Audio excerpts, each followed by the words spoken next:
Welcome to the Pinning Combination Podcast. I'm KJ Pilcher alongside Dick Briggs, as always, trying to talk a little wrestling, a high school and college level. And today we're going to have a special guest.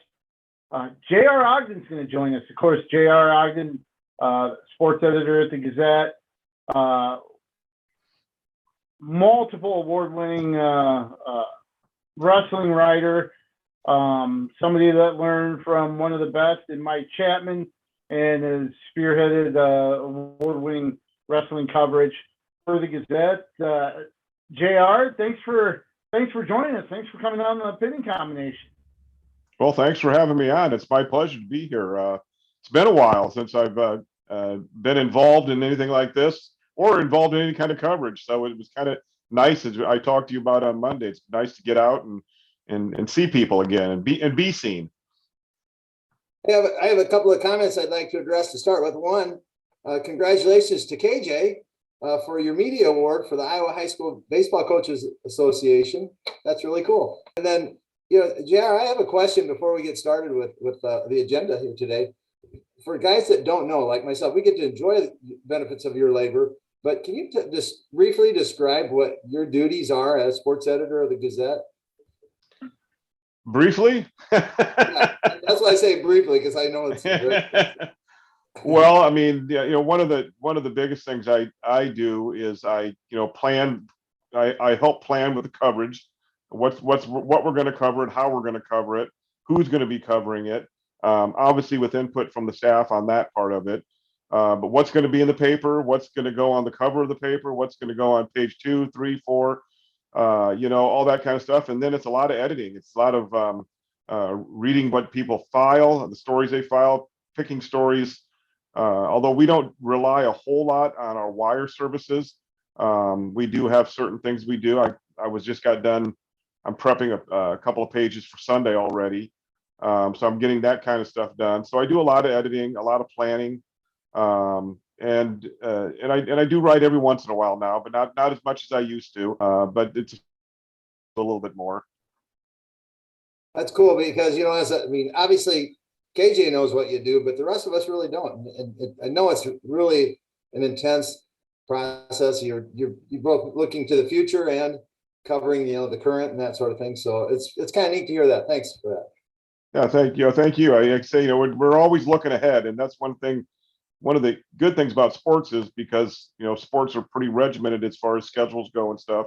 So it's easy. It's a little bit easier for us to look ahead and see, like a couple weeks ago, we were talking about what are we going to do for the girls' state wrestling tournament? What do we want to, what kind of display do we want to give it? How do we want to lead into it? And then, and then when KJ was honored last weekend, I didn't want him. I wanted him to go to that instead of going to that to the meet. So I went down to the meet and spent a few hours down there and wanted to write something about it because I've, enjoyed it so much watching this grow. I wanted to be there and see it in person. Why do you suppose it took so much effort and scrutiny and time to add the girls? I don't remember that ever happening before with any other sports, when they're adding sports, whether it be girls or boys.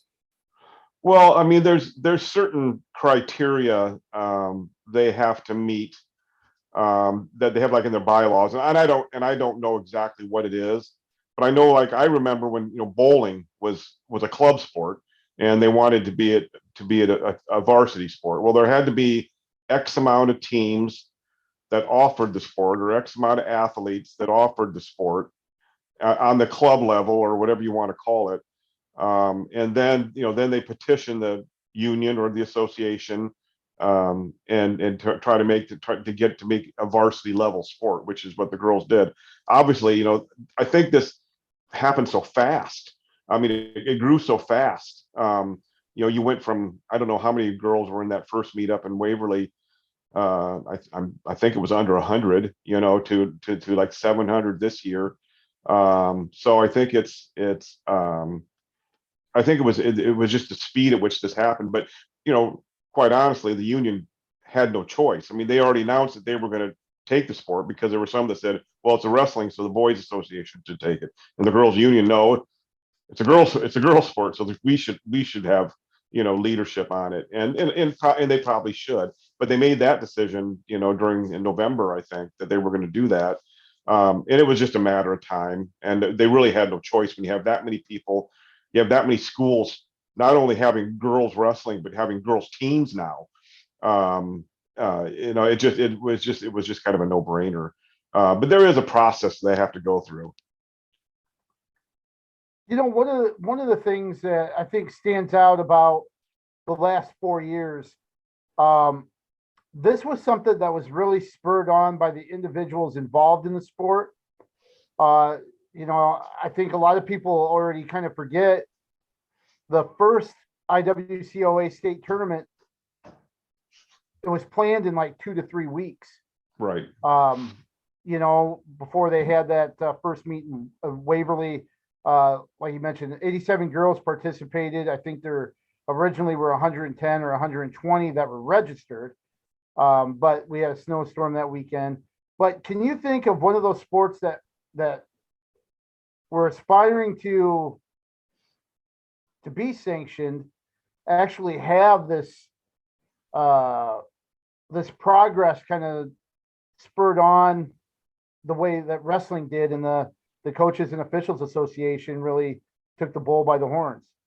Well, you had mentioned some of the pioneers in this, some of the people who kind of took it by the bull by the horn and just said, we're going to do this. They saw it coming. They saw that there was interest. Those are the people that need to be, patted on the back and probably more, their hand raised, I guess. But yeah, I mean, like I say, this happened so fast. I've never seen anything happen this fast. I can remember when soccer, when I was in high school, soccer was part of a gym class, and they were teaching you how to do it. And then it was a club sport, and then they did the same thing. Soccer probably had some of those people too that stepped up and said, some of those coaches, some of those people who had been coaching club teams and some of the things, they said, hey, we need to make this sport. Let's get this done.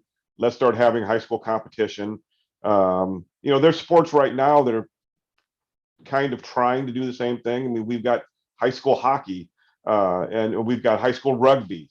And I know those schools are probably, in the same boat, but to have someone do it and do it so well, I mean, and really push it. And the excitement for this just blossomed so quickly. I remember, you and I have talked about this, KJ. One of the things, Dick asked me, what do I do? And one of the things I did before the pandemic was I went around to a lot of high schools and talked to kids, journalism students in journalism classes. And I tell you, I was up in Elkader at, Central High School, a small school up in Northeast Iowa, and the enthusiasm for girls wrestling up there was unbelievable.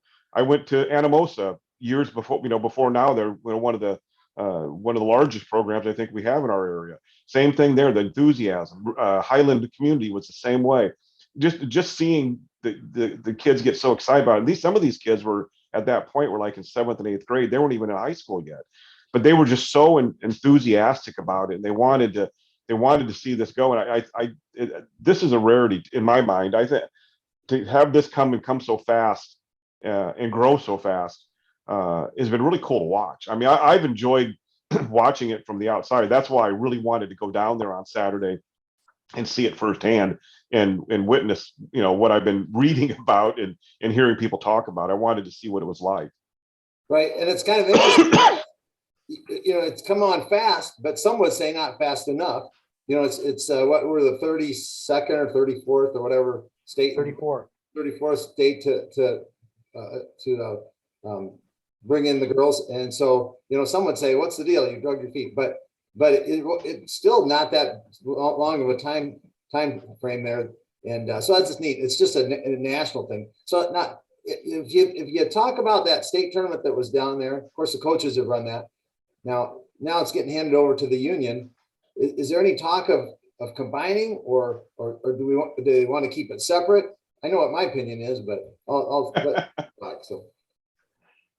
I don't know what KJ's heard. We talked about this on Monday. There's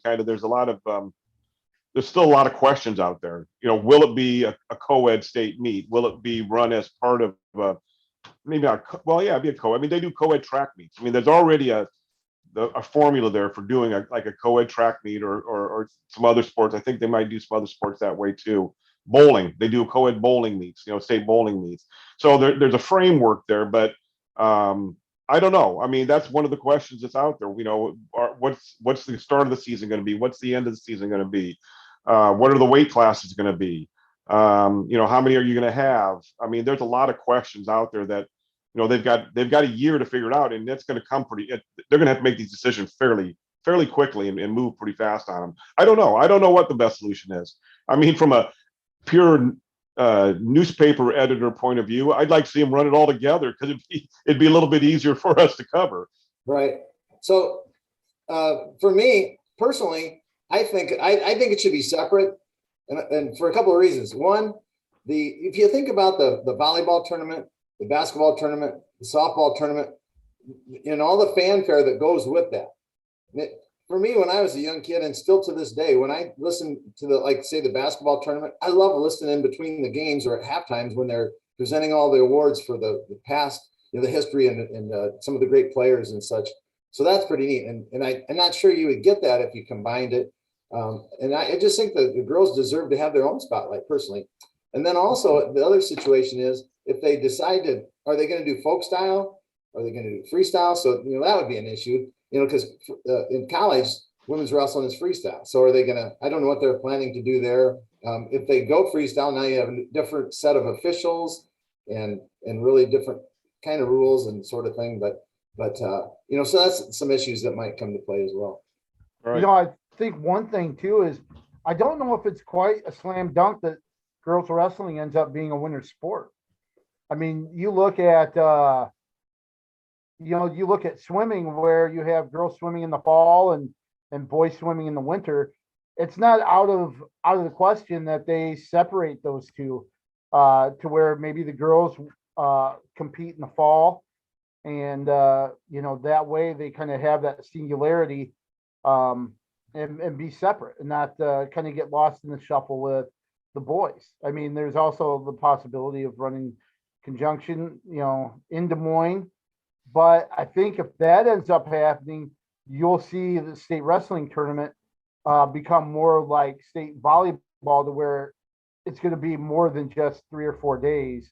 It's going to have to be, duels will probably have to move and you make that a Tuesday through Saturday thing to be able to accommodate boys and girls in all the classes. Obviously, to start out, it'd be a one-class sport.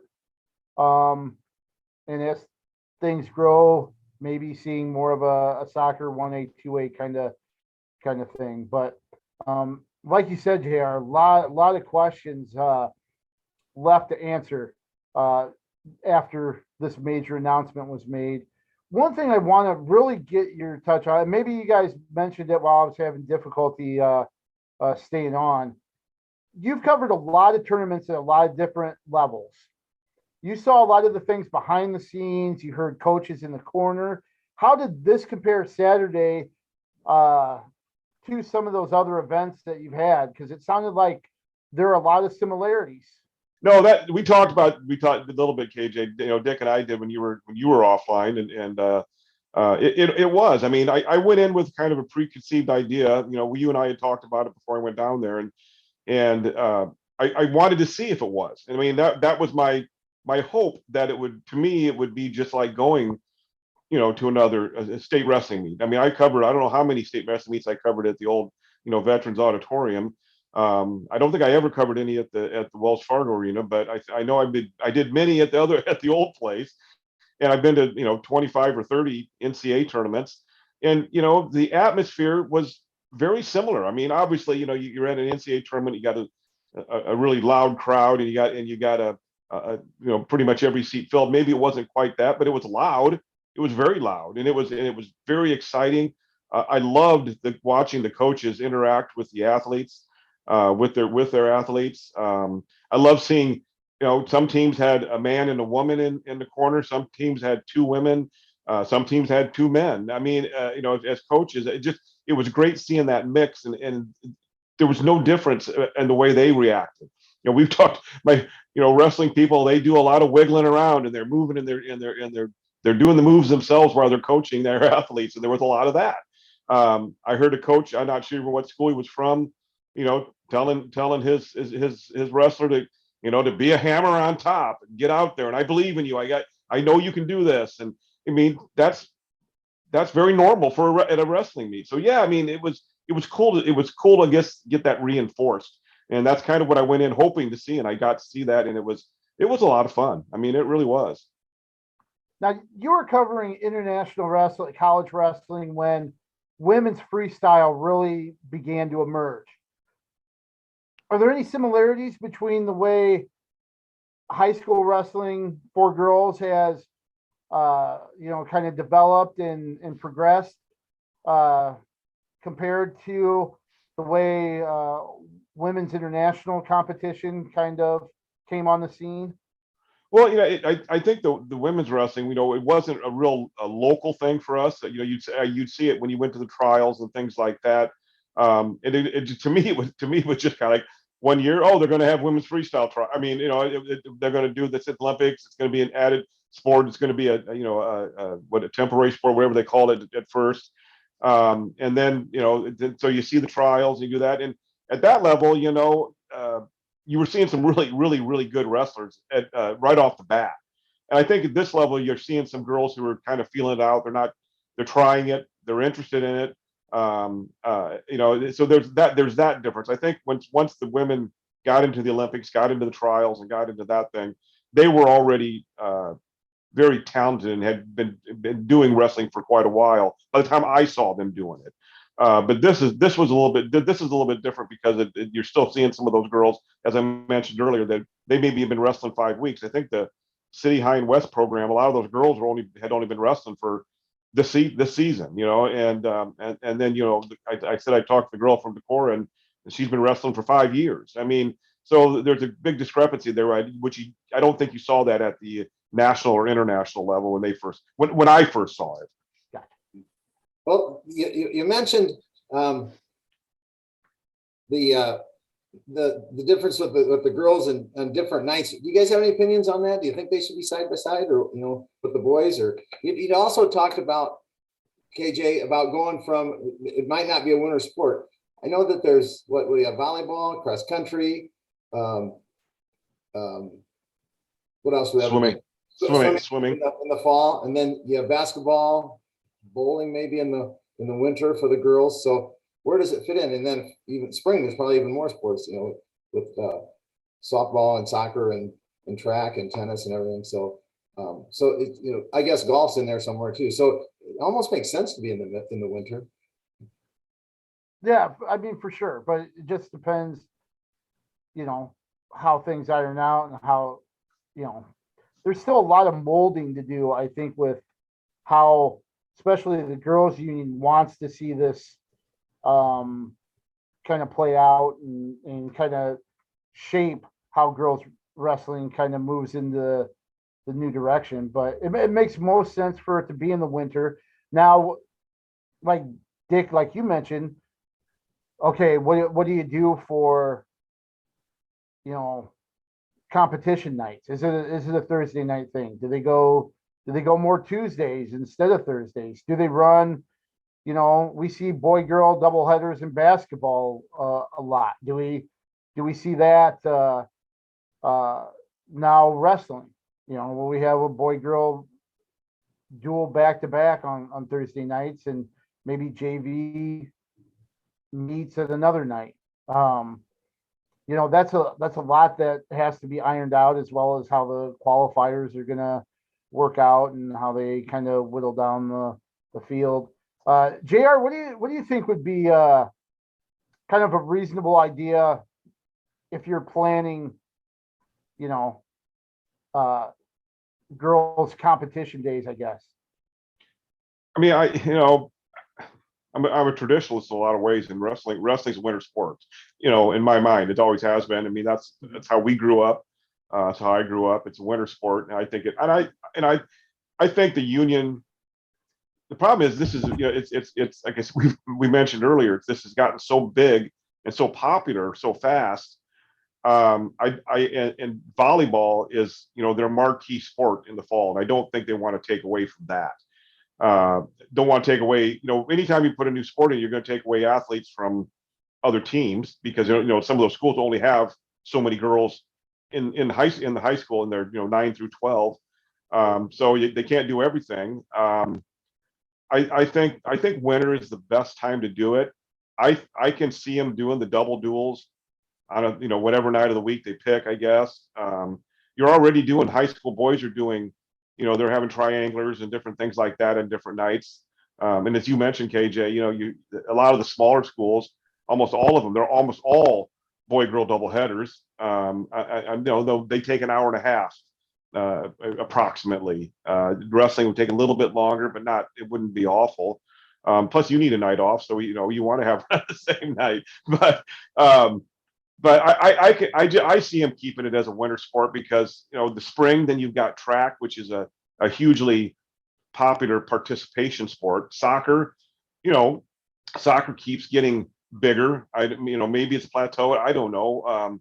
You're gonna, every time you put it someplace else, you're gonna steal athletes from another sport. I mean, what do we have? The West Liberty girls had 7 girls on their basketball team because so many of them went out for wrestling this year or something like that.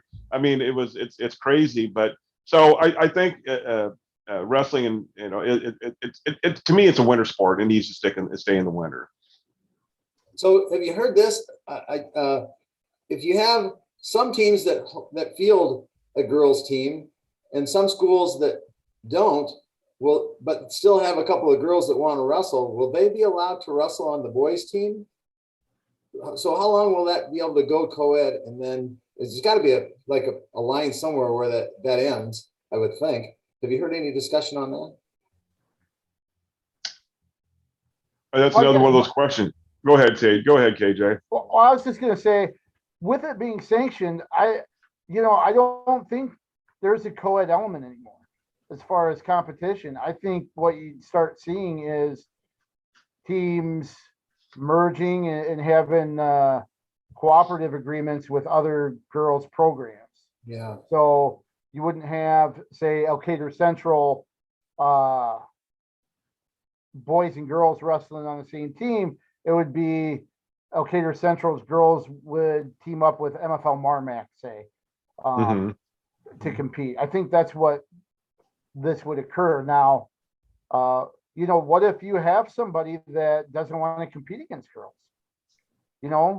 Maybe a Naomi Simon says, I get no competition from the girls I'm wrestling because she might be advanced and ahead of everybody else, and she would rather go out for the boys and compete against boys. Where do you, I'm guessing that's a hard no on something like that, but if that ever comes up, how do they handle that? Right. Another one of those many questions they still have to answer, but I think you're right, KJ. I think once the union has taken over, I guess, I think that the line will be distinct. There'll be girls wrestling and there'll be boys wrestling. There won't be co-ed wrestling.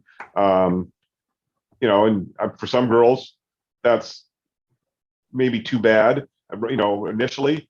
But I think 5 years from now, we won't even have to have this discussion because the girls will be so much better. 5-10 years from now, the girls will be so much more advanced and been training longer and skilled and all that kind of stuff. So I think it won't be a question. It won't be a question after a few years. As an official of youth tournaments, I can agree with you 100% on that. There's a lot of girls only tournaments now going on, and the quality of the wrestling with those young girls is really incredible. I mean, so yeah, you're 10 years from now or whatever, you're right. That'll take care of itself. You got to see Clarissa Chun down at the event, JR. One of the things that's really emerged here is obviously college opportunities within the state.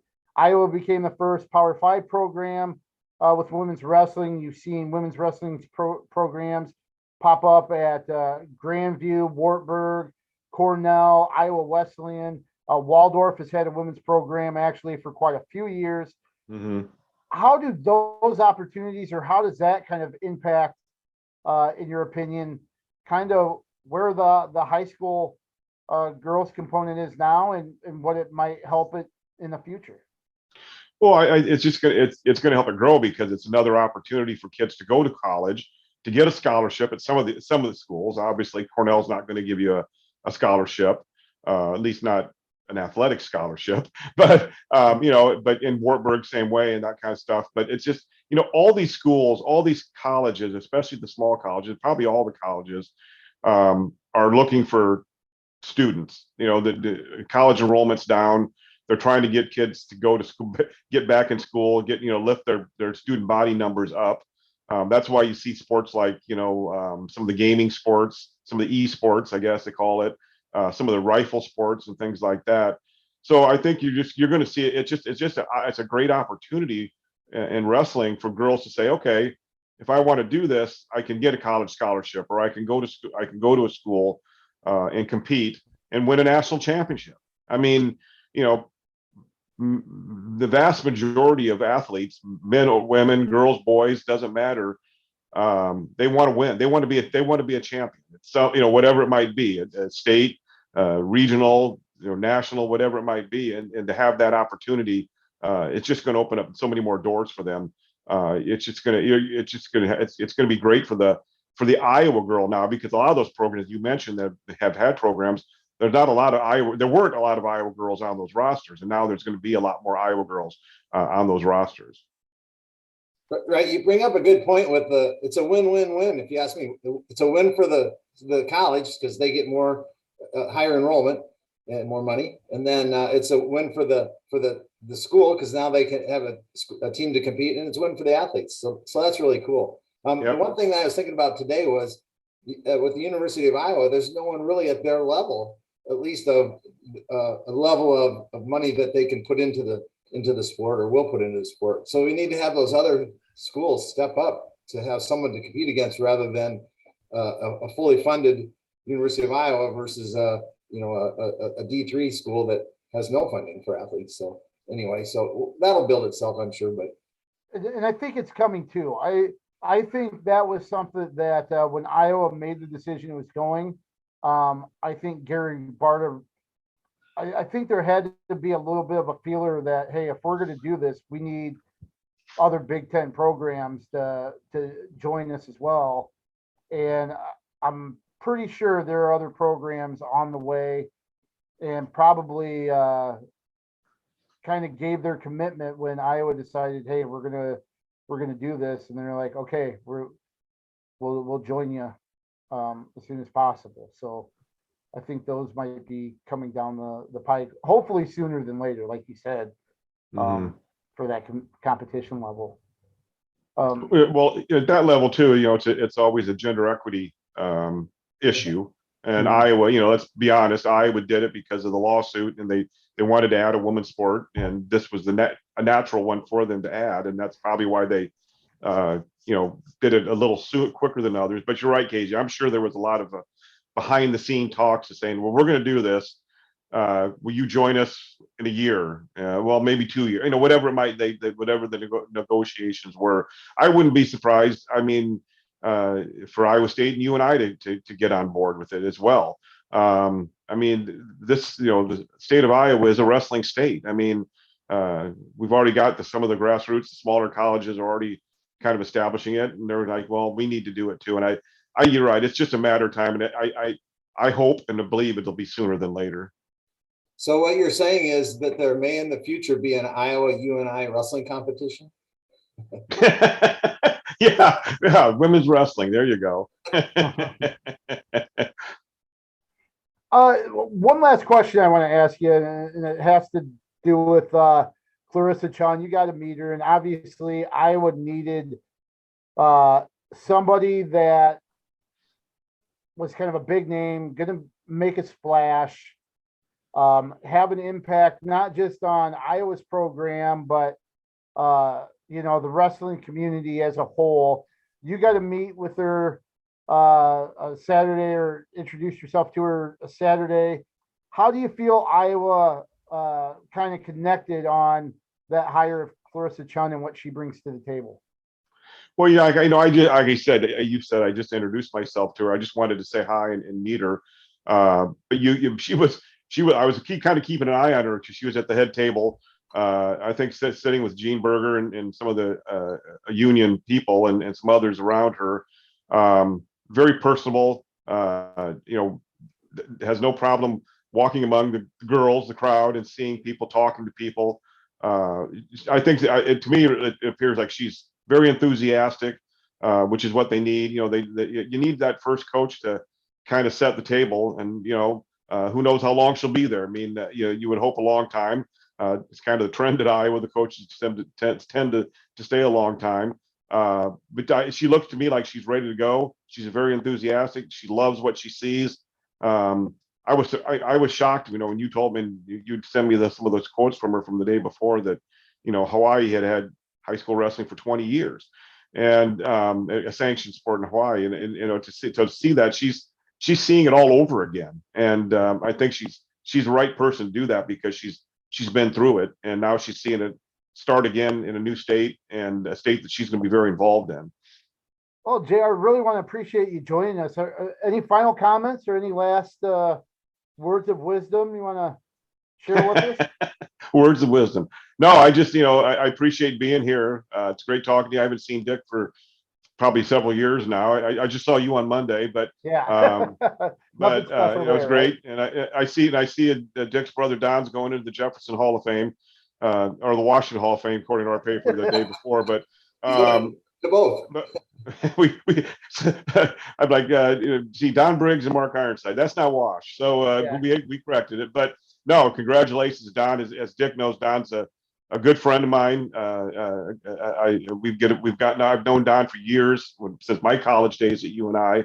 And I get to run into him now up in McGregor and out on the Mississippi River every once in a while. So had dinner with him this summer. So it's nice. It's been nice to reconnect, and congratulations to Don. And he's I'm surprised he wasn't in the Hall of Fame before now, to be honest with you. But so no, it's been great. I appreciate you guys having me on. The girls wrestling, I can't say it enough. It was everything I wanted it to be. I don't know, maybe not expected it to be, but it was everything I hoped it would be, and it was fun to watch. I was glad I was there. Awesome. Well, as for the Hall of Fame, I think this is only the 4th or 5th year, I forget with COVID now, that we've had the Hall of Fame. So he's an early. Oh, that's right. I forgot about that. You guys got it. It started kind of late. I forgot about that. Yeah. All right. That makes sense now. Well, thanks for coming on, JR. Yep. Thanks, guys. Awesome. It was great to get his perspective. He's somebody that's seen it all at all levels for quite a few years, and has seen it at different in different roles. So it was great to get his perspective on that and what he was able to take in on Saturday. Yeah, and like you said, JR's been around the wrestling for a long time. Coming out of UNI and the sport. I think he had the wrestling beat early on before he was the editor, so it's anything he says, he knows his business. So it's neat to hear his perspective on that girl state. For sure. Let's get to some of the boys competitions here. The last real full weekend of tournaments, conference tournaments are coming up. This next one. Let's start with the Bob Lueders Invitational down at Clinton. That turned out to pretty nice field. Linn-Mar came away with a team title. Topped Lisbon 190 to 175.5. Fort Dodge was third at 171.5. So 3 really good teams, pretty close there. And Linn-Mar came away with 3 champs. Right, 3 champs, 3 runners up, and there was 18 teams from 3 different states. So the fourth and fifth place teams one was from Wisconsin and one was from Illinois. So really good competition. And then Assumption, who we know is real good, they were 6th. So that just tells you. And even looking at the scores, it was competitive. So very nice tournament down there this year. Couple of the things that kind of stand out: Kane Notkaborn at 132, pinned his way through the bracket again. Second straight week he's done that. He did it at Marion last week, but 9 straight pins for him. You talk about somebody that's been really tough on top. We got to see them in the duel against City High where he got a fall, but 24 out of his 26 wins have been by pin this year. He's 26-1. He won 1 by technical fall. The only match that he didn't earn bonus points was a 3-2 decision over Mount Vernon's Jackson Jaspers, who's ranked like 6th or 7th in 2A. Right, Jasper's a good wrestler for sure at Mount Vernon. Holy cow, 24 out of 26. I did not know that. That's incredible. Yep. Huh. Of course, Lisbon, ranked 2nd in 1A. They had 2 champs in Brandon Paez and Kate Siebrecht. But I think one of the finals that really stands out, Braden Park of Linmar topped Quincy Happel of Lisbon in the finals 3-0 at 126. That's a marquee matchup that went Linmar's way. Right. And one that stuck out for me, I'm kind of going on maybe the negative side, but not really. I mean, yes, for Tate, but Tate Knockborn, ranked number 1, defending state champ, at 170, was in a battle with a wrestler from Sinclair from Milton, which is in Wisconsin. Anyway, that I looked at the scoring, and it was 0-0 until just 6 seconds left in the end of the second period. Milton got a takedown and 3 near fall, and so to go up 5-0. And so I'm sure that Knockborn was trying to play catch up in the third period, but he either got taken to his back or caught on his back on a shot or something. But so that must have been quite a battle at that weight. So yeah, for sure. Another battle of ranked wrestlers. Luke Gaffney of Linmar pinned Wyatt Smith of Lisbon. Gaffney 3rd in 3A. Wyatt Smith number 8 in 1A. We mentioned Kane Knockborn and what he's been able to do. Blake Jaimo won the 113-pound weight class there. He had 2 technical falls leading into the finals where he faced Fort Dodge's Max Bishop. And then he ends up recording a 12-4 major over the number 3 ranked wrestler in 3A. I mean, so far this season, Jaimo has been one of those, probably among the most dominant wrestlers in the class. I would agree, man. 37-0, and really not a close match that I've noticed, but yeah, so I would agree 100% there. Yeah, he's had 12 pins, 9 technical falls, 2 major decisions. He's also had a few forfeits in there where people wouldn't wrestle him, but that's quite a few bonus points that he's putting up as well. And Carter Dolly was 3rd at heavyweight for Prairie as well. So really nice, performance from Linmar. Lisbon did well also. And of course, Jaimo pretty dominant down there at Clinton. What are the other tournaments? I think kind of the bigger name tournaments around Iowa City High's Cliff Keen duel or Clyde Bean duels. Sorry, brain fart there. Were you surprised that Mount Vernon ended up being the team coming out on top down at City High there? I hadn't really thought about it, but when I saw the results, Mount Vernon has a history of really getting it going towards the end of the season. So yeah, a little bit surprised, but not surprised, I guess, if that makes sense. No, for sure. Mount Vernon went 5-0. They beat Cedar Rapids Kennedy in the finals 45-32. Here's what impressed me the most about that. They had a stretch of 5 straight wins by pin, starting with Clark Younggreen at 220 and finishing with Riley Mudd at 120. That really propelled them past the Cougars there. You don't see that very often where a team is able just kind of pass the pin baton, I guess you would say, from one wrestler to another to take control like that. No, you don't. But sometimes when you look up the scoreboard and you're the last, however many that are going to take the mat, you kind of get together and say, hey, we got to have this. And so you see the first guy does it, then the second guy does it. Now the third guy says, I got to do it. And the fourth guy goes, I can't be the only one. So it's that momentum snowball effect. And sometimes that does happen. But to be 5, that's pretty unusual. Yeah. Mudd, Young Green, Jackson Jaspers, and Henry Ryan all went 5-0 for the Mustangs during that day. Mount Vernon also had a win over Dubuque Hempstead, 41-24. So it wasn't just one big win. Though those are 2 quality wins that they closed the dual off with, or the dual tournament off with. Right. And some pretty solid teams there. I mean, when you think about it, City High was 4th, so they're no slouch either. So, maybe we had a little preview with Hempstead and City High and Kennedy as to what might transpire at the MVC this weekend. So. Right. Yeah, because that'll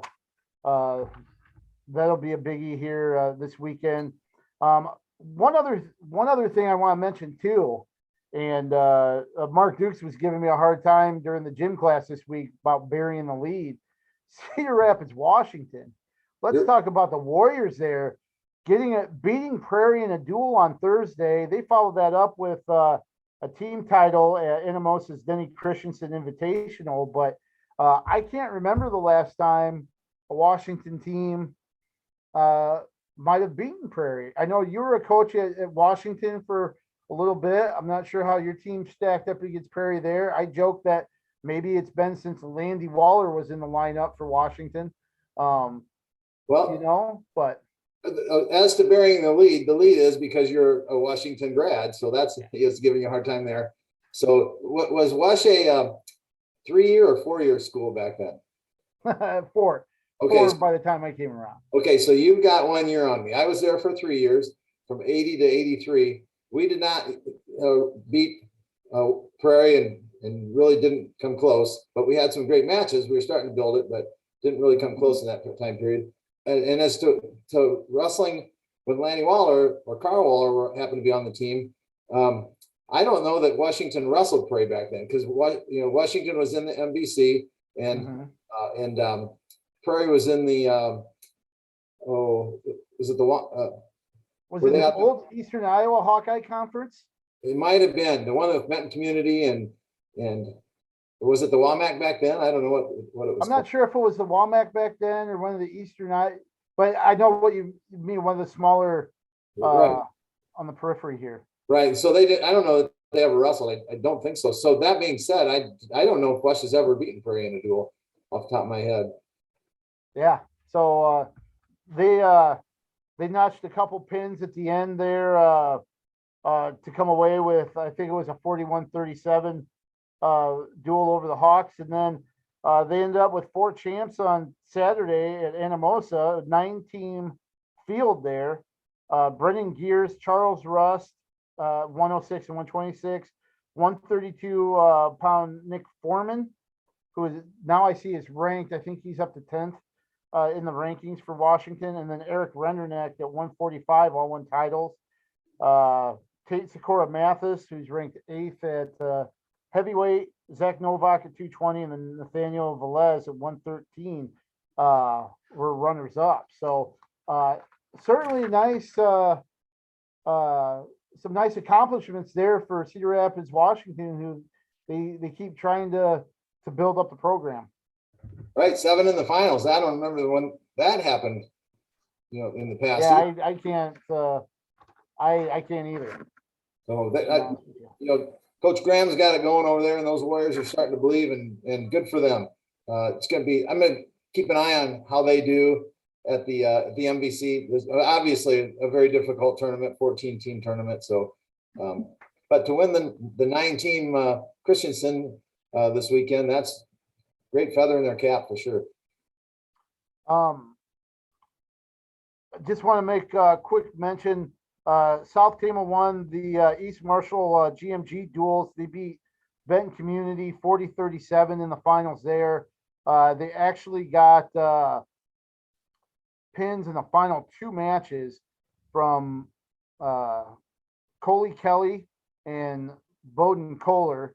Kohler at 170, Kelly at 182. So they had back-to-back pins for a come from behind victory there. And they also got a 6-point victory, I believe by injury default from Kohler in the last match against Union Community to win 39-38. So 2 quality wins for South Tama there at the GMG duels, East Marshall duels. Right, and you know, I don't know much about South Tama. Sadly, I haven't followed them that close. Shame on me, I guess, but because I was wondering where they were going to fall in that WAMAC again that's coming up Saturday. So that's now I have an idea. Yep. Did you happen to catch the Ed Winger? We didn't have any area schools there, but some great competition at the Ed Winger with Southeast Polk, Waukee Northwest, and Bettendorf. All I can say, I did not see the results, or didn't look that close at them, but I was officiating Sunday, and a couple of the officials were describing a kind of an ugly incident that happened. I'll just be brief because I don't know much about it, but I know that there was a dispute, and one of the coaches from one of the schools, assistant coaches from one of the schools, was escorted out, and bottles were being thrown, water bottles and stuff, and so no, not a good situation there. And that's about all I know about it. Yeah, that's definitely not what we want to see in any of our competitions here. Southeast Polk came away with the team title 246.5, topped Waukee by about 22 points. Waukee Northwest, that is. Bettendorf is third, or was third at 155. Southeast Polk had 4 champs and 6 finalists overall. Waukee Northwest also had 4 champs as well. Bradley Hill from Bettendorf won at 195, and they got another title from Tim Keister at 106. Are any other kind of highlights that from this week before we turn our attention to the conference tournaments? I'll just mention that the Alburnett tournament, which had 8 teams, Notre Dame Burlington, was first. They kind of ran away with it at 122.5. Alburnett was second, 161.5. And then Burlington had 7 champs and 4 runners up. Alburnett had three champs and 3 runners up. So did a good job there as well. So yeah, and Burlington Notre Dame's a sneaky good team. Yes, they are. That's a team that some people might overlook, and they could have a pretty good performance down at Des Moines. Yep.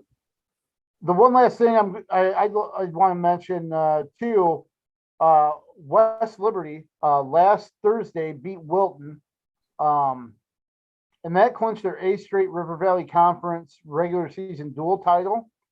Then they followed that up with a tournament title at Louisa Muscatine, where they had 3 champs, and Colin Cassidy at 106, Drake Collins at 170, and then Felipe Molina at 182. So just want to mention that good weekend for the Commons as well.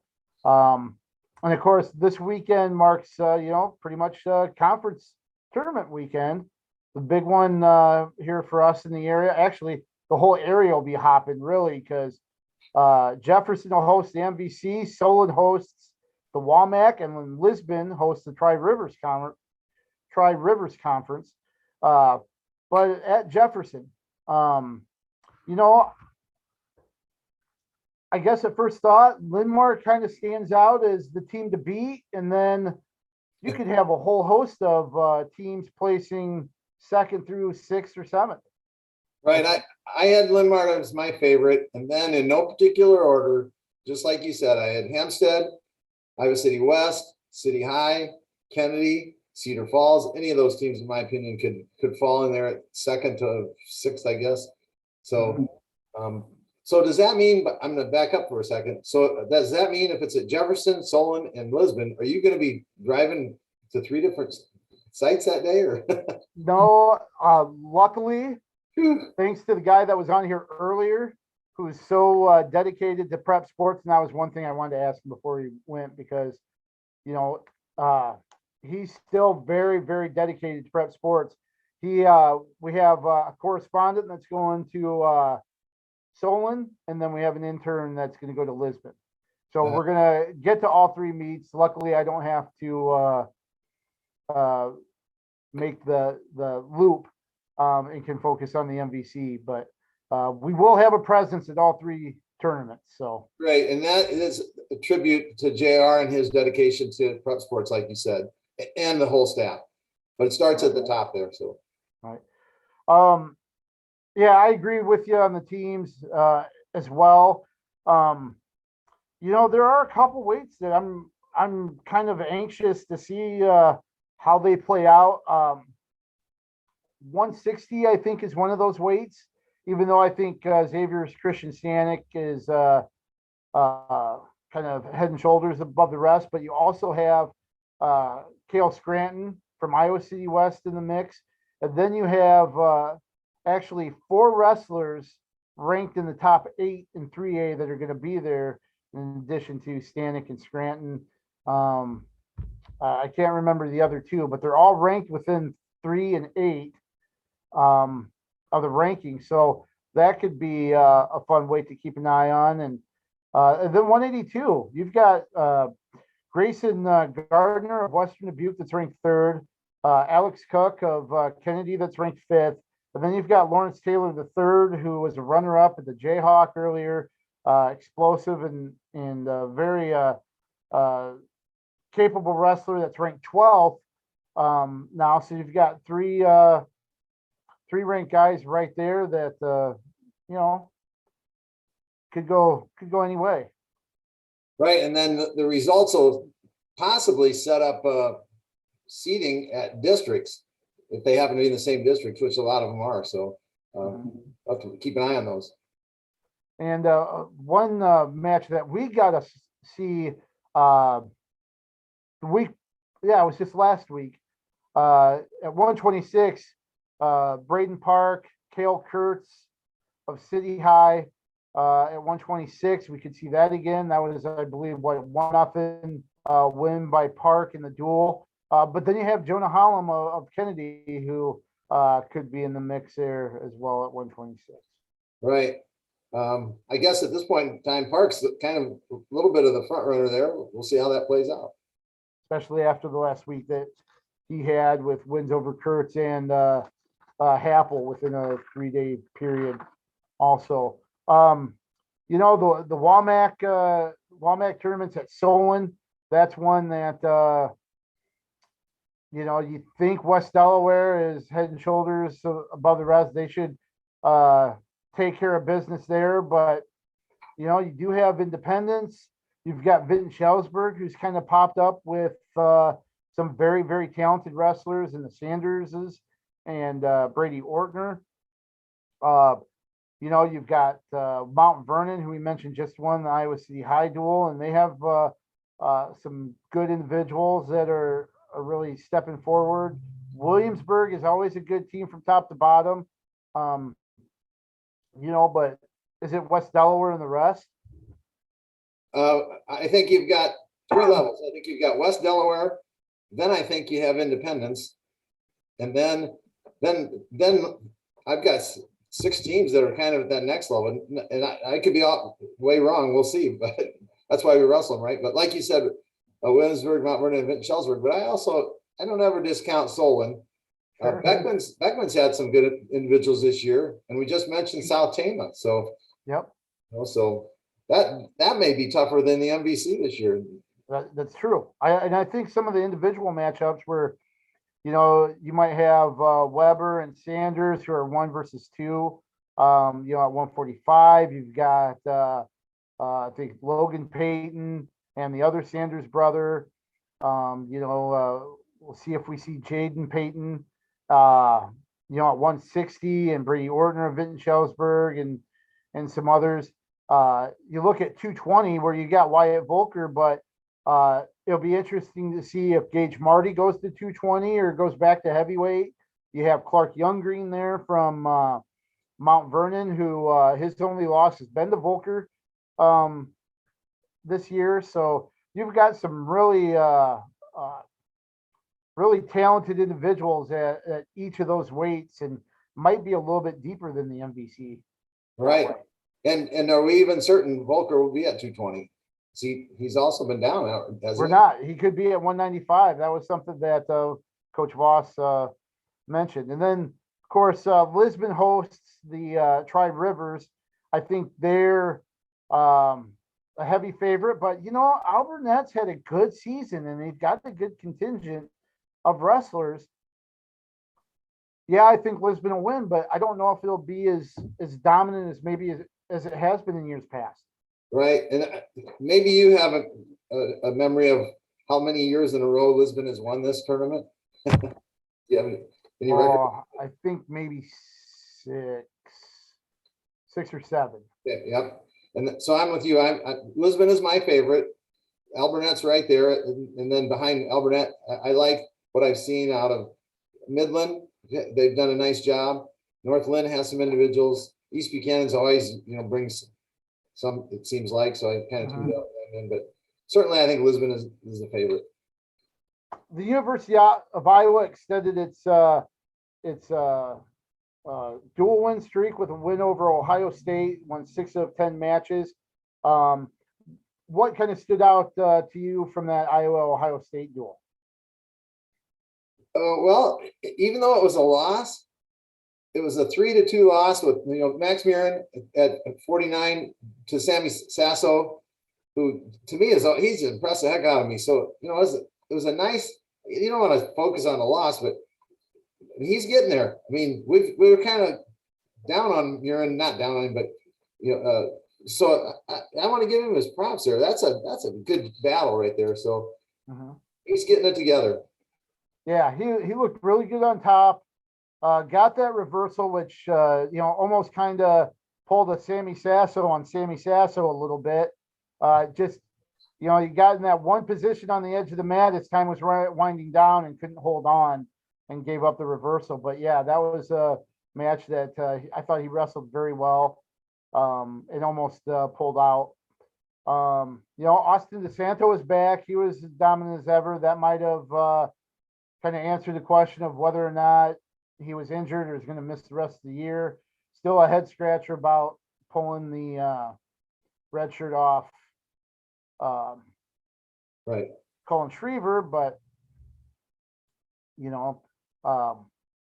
another. I thought Kemmerer looked really good as well.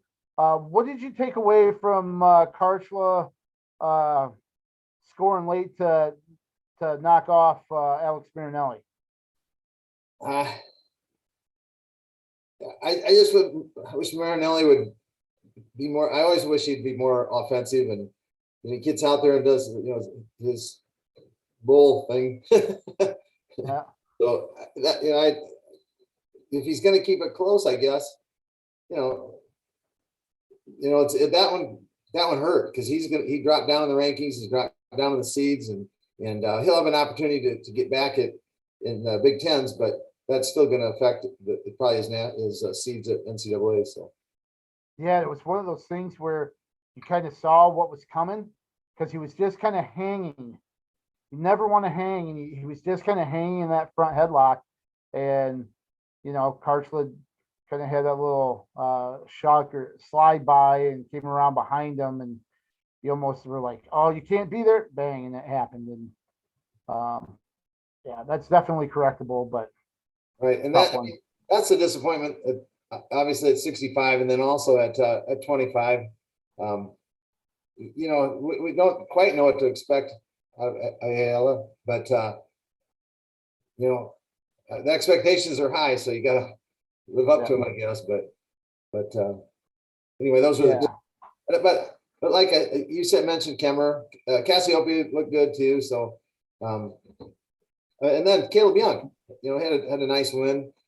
We've been a bit down on him as well. Yeah, he had such a tough stretch, and right now it looks like he's kind of figured things out or gotten more comfortable or dialed in, and he's done well since that loss to Brayton Lee on January 7th in that tough start in December.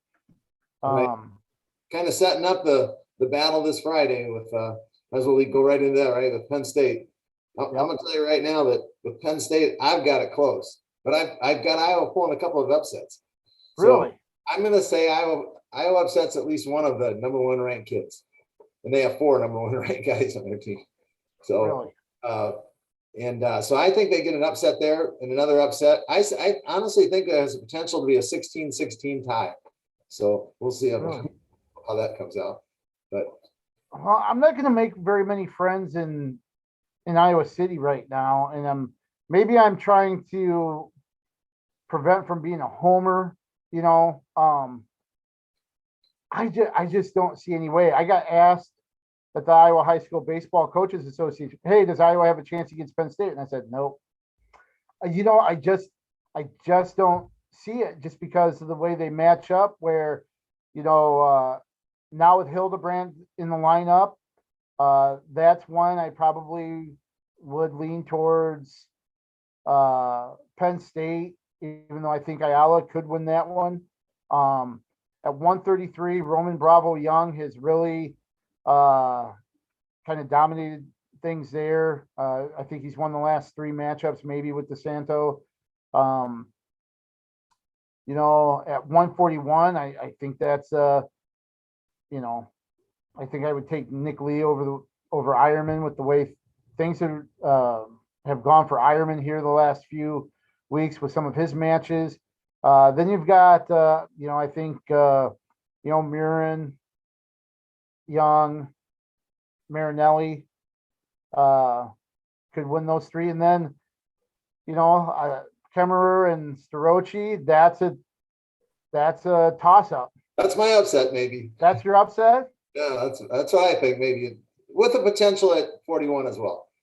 So yeah, and that could go either way as well. I think Brooks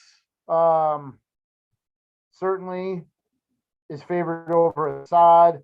I would have said Max Dean over Warner, but then just saw Max Dean lose to Cam Caffey from Michigan State here last week. So that's one that I think is a toss-up. And then I would favor Cassiope over Kirk Villette. But I just have a feeling that this might be, especially the way Penn State wrestled against Michigan. Well, I'm with you on that.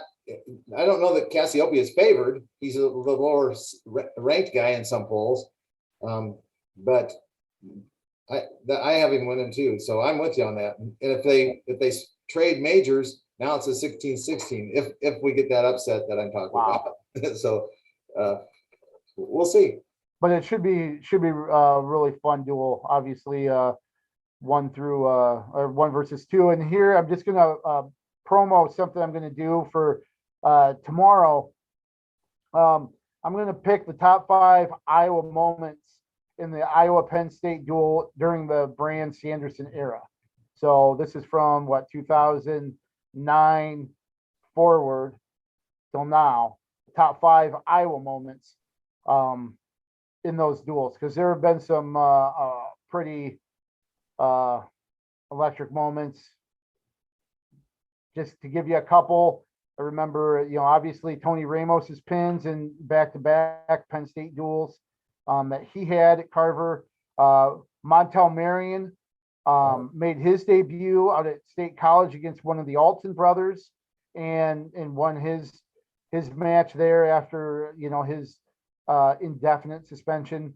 But he returned to the lineup with a win against I can't remember which Alton brother it was when he came back, and that was out at State College. So those are just a couple of the top 5 moments that I'm going to do for a preview for that meet. I'm going to maybe guess one of them might be Kemmer Hall. I don't know. You don't have to tip it off. I don't know. Okay. I'll just say that you won't be surprised if you read that amongst the top five. So, Right. well, let's touch on Iowa State. You and I beat both of them beat North Dakota State this weekend, both pretty handily. Saw Brody Teske back in the lineup for you and I. That was good. But you and I took care of business, and then Iowa State on the following day did the same. Right, and the one that stands out for me with the UNI meet was Cale Happel. Defeated 21 ranked wrestler 15-5. Nice win there for Cale. Mm-hmm. So, and then Austin Yant beat Luke Weber, who's ranked 13th. Yant's 17th. So nice win there, 8-6 victory. Yeah, and Happel's match, you mentioned that 15-5 victory. You compare it to the following day where Ian Parker, I think, only won by decision against the same opponent. So 7-4 in that match. Yep. Yeah, so that's that's a nice win for Happel. Iowa State, I think won 7 out of 10 on Sunday in a big win there. Marcus Coleman looked really, really good. I think Iowa State won 8 out of 10. So, okay. And Coleman does look good, man. We've said that about every week. The Schuler at heavyweight was kind of impressive to me. He's coming around. He beat the 21st ranked wrestler 5-2, and so good win there. Yep.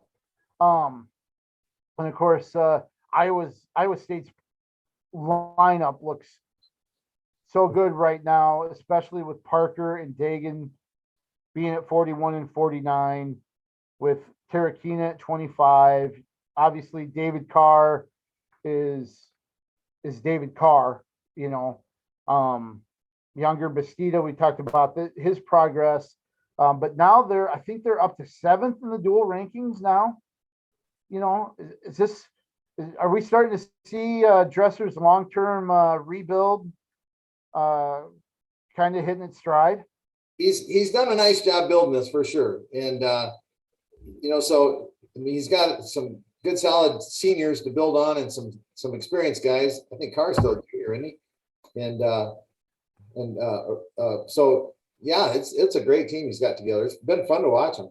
So, and then with both these teams, they're both going down to Oklahoma, kind of trading nights that they wrestle Oklahoma and Oklahoma State. So on Friday, ISU wrestles Oklahoma. On Saturday, UNI is at Oklahoma State. And then on Sunday, Iowa State is at Oklahoma State and UNI is at Oklahoma. So they get the road trip down south.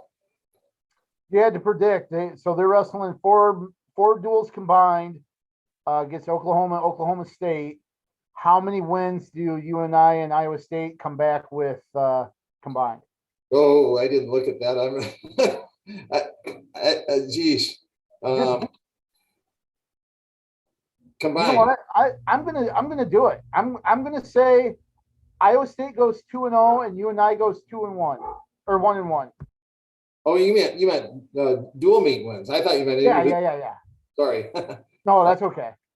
Wow. Okay. See, okay. I'm gonna say Iowa State pulls the upset. Good for you. I hope you're right, but I'll go 2-2, I guess, just to be different. Sure. I just want to take one moment to say, our thoughts and our well wishes to AJ Ferrari, the national champ, was in a car accident, apparently coming back from a kids clinic. Pretty serious. Doesn't appear to be, there were no fatalities, but still in the hospital. So we send our best to Ferrari and the Oklahoma State family down there dealing with that situation. I believe there was a track athlete with him as well, and I saw a picture of the car. Oh my gosh, I don't know how either one of them's alive. Yeah. Yeah. Anyway, I know we're kind of short on time here, but I wanted to mention the Battle of the Birds. Well, really quick before that, just touch on the American Rivers Conference. Wartburg How did they do up at Dubuque there? They had themselves a day. Yeah, they went 3-0, and they beat Central 39-3, BV 53-0, and UD 43-0. So they only lost one match on the day, and they had a good day. But I should say this: in the UD meet, two of the three matches went down to the very last few seconds that Warburg had to get a takedown to win, and then one of them a turn in the last. So UD is an improved team. Even though they didn't score, they really wrestled well, and certainly in some instances. So. And then Thursday you got the Battle of the Bergs up in Minnesota. Man, it's so I was going through it and looking at it and trying to put it together, and I've got Warburg slightly favored, but I don't care what you put down on paper, it's never going to go that way. Since I've been associated with this duel, it's been fun. So get on and watch it online. It's up in Minneapolis, so it'd be tough to go to. But I've got them going 4-4 with a couple of toss-ups matches. And like I said, it rarely goes. So like in 2018-19, the Warburg lost the first two matches, including their defending national champ Brock Rathman. And I'm going, there's no way they can win it now. And then the next two matches, Warburg upset their national champions. And it went down to a 16-15 duel at the end. And so the same thing the next year, they wrestled twice, once at the national duels finals. And, Max Forsythe pins their two-time national champion. And then at the duel, Brady Fritz upsets their national champion and wins it. So they have a belt that they have. It's never, okay, I'm knocking on wood here. It's never left Iowa since they've had this belt. So let's hope it doesn't find its way north on Thursday. So hopefully that keeps up for the Knights.